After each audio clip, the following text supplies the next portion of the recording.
시편 4편을 보면요. 구조가 이렇게 돼요. 그래서 내 기도를 들으소서, 그리고 가운데 3절하고 5절에 여호와께서 내 기도를 들으시리라. 이 얘기가 이제 강조가 되고 있어요. 그래서 2절과 6절에 이제 억울함을 호소하고 있는 것을 이제 볼 수가 있는데, 여기서 이제 중요한 것만 좀 짚고 넘어가면요. 인생들아라는 표현이 있잖아요. 그래서 이 사람의 아들들아예요. 지역하면.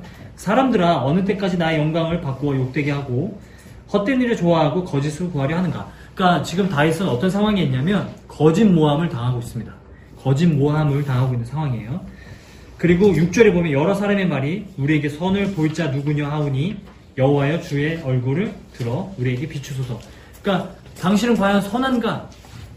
도대체 이 세상에 선한 분이 과연 있는가? 선한 것이 과연 있는가? 라고 비아냥거리며 말을 한다라는 거예요. 그 가운데 나오는 내용이 뭐냐면 3, 4, 5절인데 3, 4, 5절만 집중해서 한번 보도록 하겠습니다. 첫 번째 3절 보면은 여호와께서 자기를 위하여 경건한 자를 택하신 줄 너희가 알지어다. 내가 그를 부를 때 여호와께서 들으시로다. 하나님이 기도에 응답하신다라는 그 확신이 있다라는 거죠. 그렇죠? 근데 4절 보면요. 너희는 떨며 범죄하지 말지어다. 떨며 범죄하지 말지어다. 이게 무슨 말일까요? 떨며 범죄하지 말지어다. 이게 뭐냐면 떨며가 이 각주가 있는 성경이 있으면 한번 보세요. 분내어예요. 그러니까 분노하며 범죄하지 말지어다예요. 이걸 에베소서에서 인용해 옵니다. 그건 이제 찾아보지 않겠고 나중에 한번 찾아보세요. 5장에서 인용을 하는데 해가 지도록 분을 품지 말며 이렇게 인용을 해요. 근데 이 표현이 뭐냐면 떨며가 분노하며 범죄하지 말지어다예요. 그러니까 분노 중에도 너희가 범죄하지 말라입니다. 그러니까 시편 4편에서 다윗이 말하고 싶은 게 무엇이냐면 너희가 분노 중에 아무리 화가 나고 분노가 있다 할지라도 반드시 기억해라. 사람들 앞에서 그 분노를 표출하지 말고 어떻게 하라고요? 하나님께 가져가라. 하나님은 우리가 부르짖을 때 응답하시는 분이시니 하나님께 가져가라. 이게 고난을 견뎌가는 사람의 모습이라고 설명해주고 있는 겁니다. 그러니까 너무 화가 나요. 너무 열받아. 너무 열받아서 막 잠이 안 와. 그럴 때 어떻게 해야 된다고요?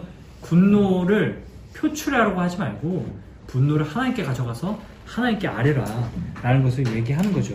분노 자체가 죄는 아닙니다. 하지만 분노 가운데 우리가 분노를 표출해서 다른 사람들의 마음을 실족시키는 것은 그건 정말 죄인 거죠. 제가 화가 난다고 막 갑자기 뭘 집어 던지고 갑자기 뛰쳐나가고 소리 지르고 막 나와버리고 이러면 이거는 다른 사람들의 마음을 실족시키는 일이기 때문에 이 범죄를 범하지 말라.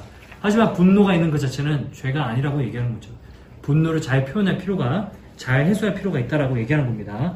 그리고 심중에 말하고, 누워 심중에 말하고 잠잠할지어다. 제가 이 부분 이해가 안 돼서 원문을 좀 봤어요. 근데 잠잠할지어다가요, 두 가지 의미를 갖고 있어요. 첫 번째는 잠잠하다고, 두 번째는 적어두시면 좋을 것 같은데 슬피 울다예요. 저는 오히려 이제 그 두 번째 의미가 더 이 문맥에 맞다고 생각하는데 너희는 분노 중에 죄를 범하지 말며 침소로 나아가 슬피 울라. 하나님 앞에 울며 기도하며 아뢰며 간구해라. 그것이 우리가 고난의 억울한 시기를 지나고 있는 사람의 모습이다라는 겁니다.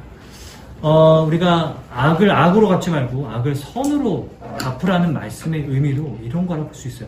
여러분 막 살다 보면은 막 빡치고 막 열받고 그런 상황들이 굉장히 많잖아요. 그런 상황들 어떻게 해야 되냐면 여러분 일단은 분노를 너무 표출하려고 하지 마세요. 하나님께 가져가시고 슬피 우세요. 혼자 골방으로 들어가서 기도하면 슬피 우세요. 이게 다윗이 말해주고 있는 고난을 지나가는 사람들이 가져야 될 태도라는 거예요.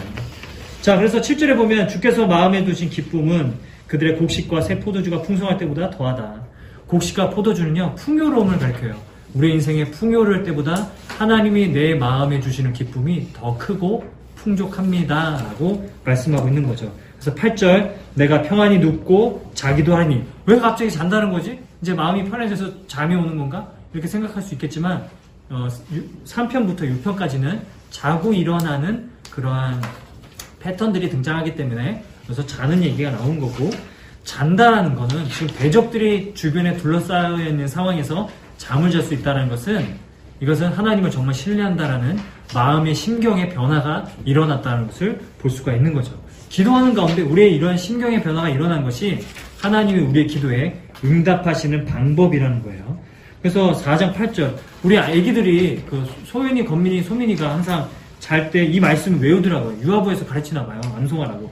내가 평안히 눕고 자기도 하리니 나를 안전하게 살게 하시는 이는 오직 여호와시니이다 하고 자더라고요. 그래서 사실은 이 말씀은 그런 평안한 상황이 아니라 고난 가운데, 적들이 둘러싸여 있는 가운데, 정말 많은 사람들이 날 거짓 모함하고 있는 가운데 우리가 고백해야 하는 성도의 고백이라고 볼 수 있는 거죠. 이게 시편 4편이고요. 5편 바로 넘어가겠습니다. 자, 5편 바로 넘어가서 5편을 보면 구조가 이렇습니다.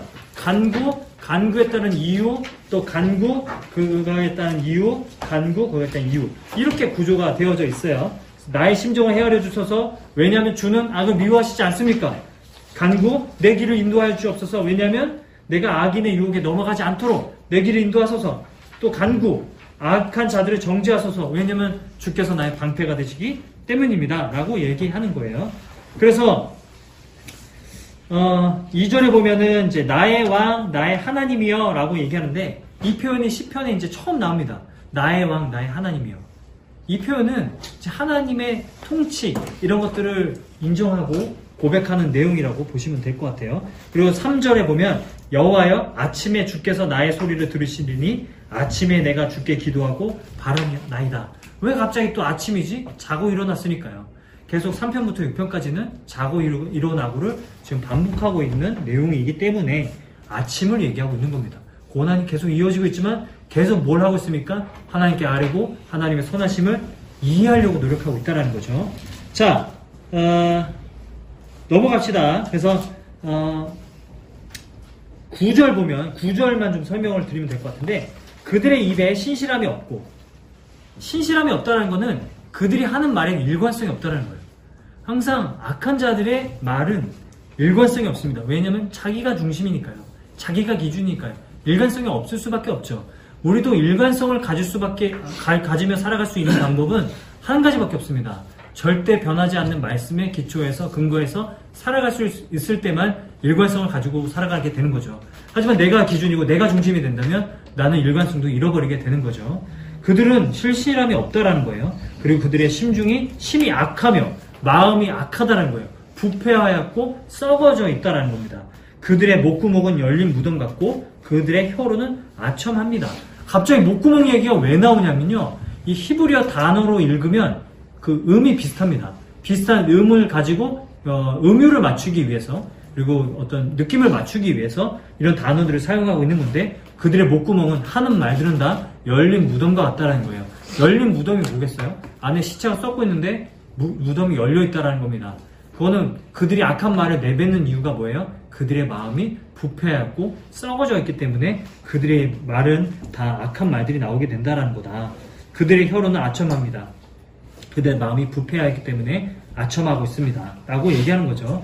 그래서 하나님이여 그들을 정죄하소서라고 기도하고 있는 거고, 12절 여호와여 주는 의인에게 복을 주시고 방패로 함과 같이 은혜로 그를 호위하시리이다. 둘러싸 주십니다. 라고 해서 이제 5편까지 맞춰지게 되는 겁니다.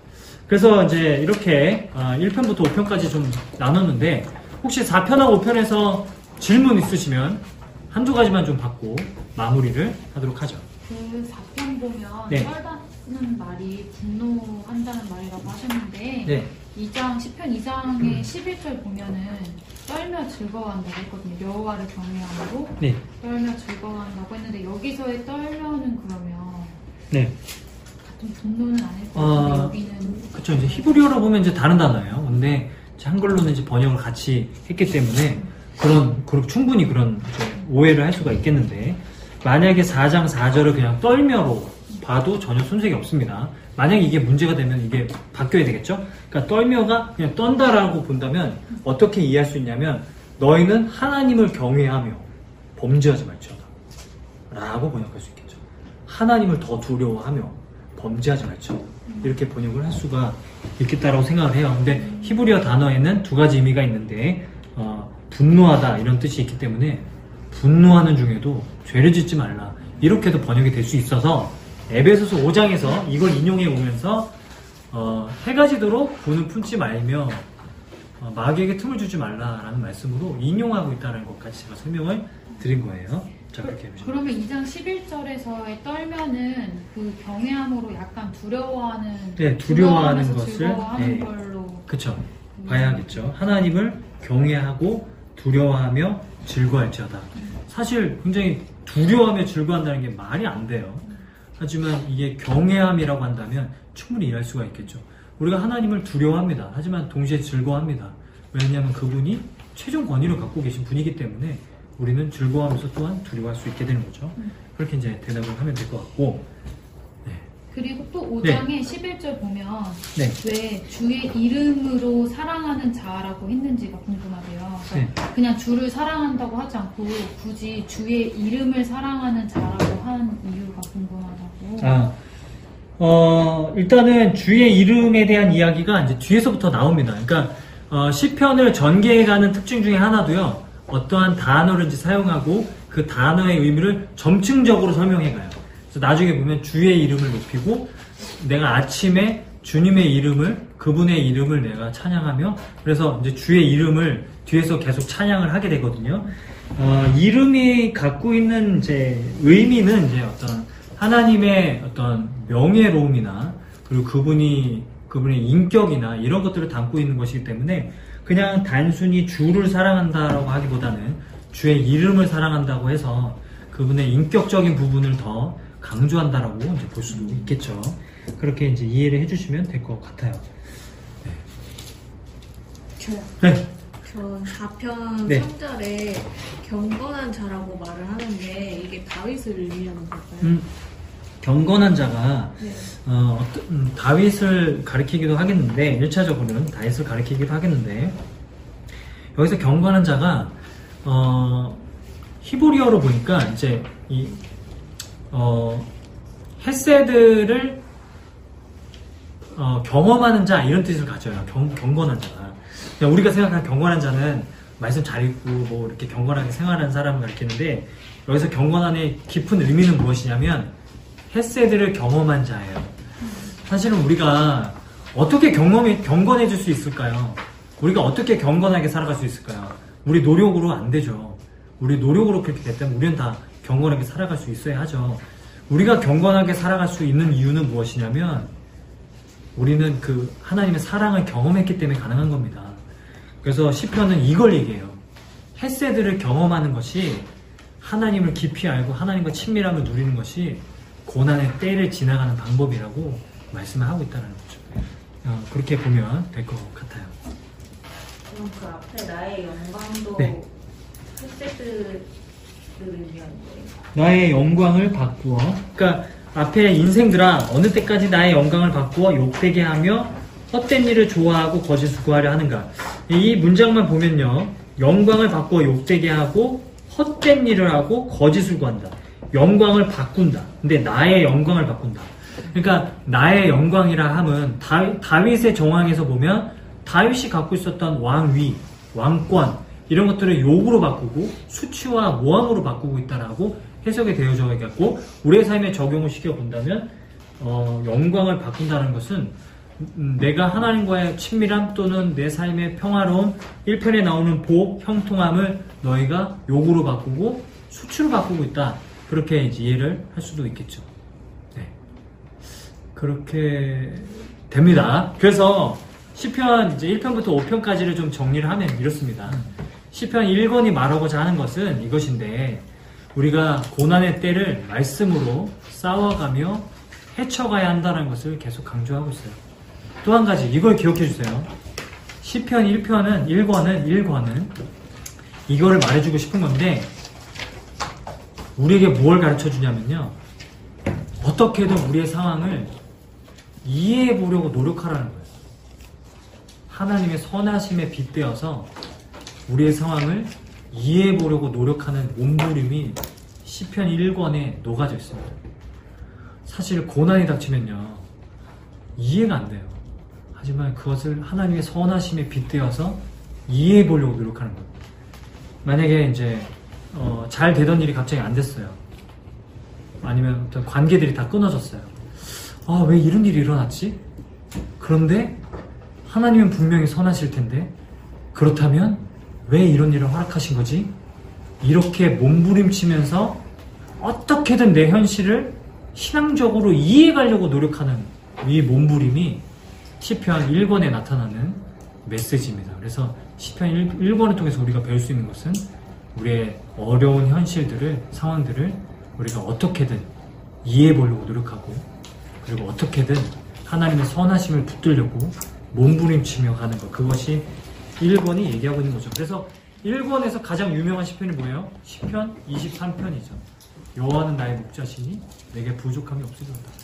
그는 선하시기 때문에 나를 인도하시는 목자가 되신다. 내가 사망의 음침한 골짜기를 다닐지라도 해를 두려워하지 않을 것은 주께서 나와 함께 하시느라. 주께서 나와 함께 하시기 때문에 내가 형통하기 때문에 내가 두려워하지 않는다. 이 고백을 그냥 기계적으로 하는 게 아니고요. 다윗은 그의 삶에서 하나님 앞에 끊임없이 아침에 자고 일어나고 아침에 자고 일어나고 아침에 자고 일어나고 반복하면서 그 가운데서 경험하면서 그것을 이제 고백해 내게 된다라는 내용이 시편 1권의 내용이라는 겁니다. 그래서 우리 모두에게 또 시편 1권을 통해서 또 하나님의 이 은혜를, 헤세드를 누리고 경험하고 깊어지는 그런 은혜가 있기를 간절히 소망합니다.